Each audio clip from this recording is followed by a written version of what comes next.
What's up, everybody? It's your boy Tim Mark, and welcome back to my channel, y'all. I know I've been gone for like what, 2 weeks? 2 weeks to be exact, but I'm here today, and today I'm here with another video. ActiveTrack 2.0 with the Mavic 2 zoom coming right up, so y'all stick around. Intro.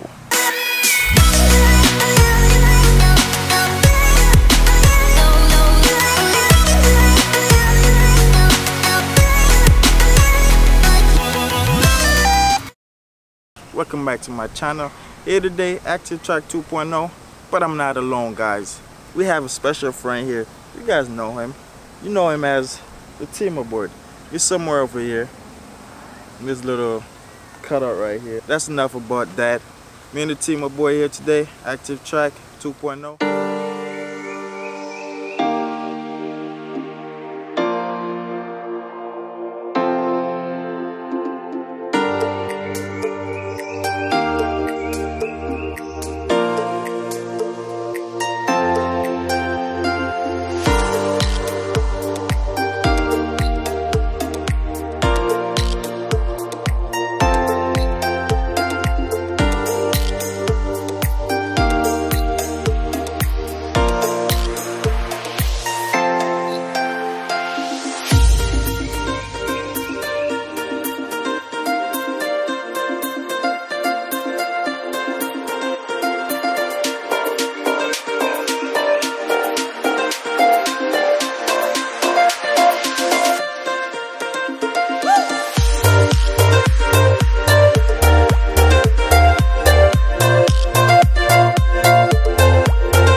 Alright guys, I hope you guys enjoyed that little video with the ActiveTrack 2.0. I'm loving it guys. But I'll be back next week. It ain't over until I say it's over, until I sing. As you guys know, there's 3 types of ActiveTrack, or maybe not 3 types, but there's 3 different type of tracking. First you have the trace, you have profile, and spotlight. So 3 of them: trace, spotlight, profile. Anyway guys, I'll be back with like a review on all 3 of them and show you guys the different views and everything like that. Thank you guys for watching this video. I hope you guys enjoyed. If you guys did, don't forget to hit that like button, subscribe if you haven't already, share with your friends and your family, and I will see you in the next video, y'all. Peace.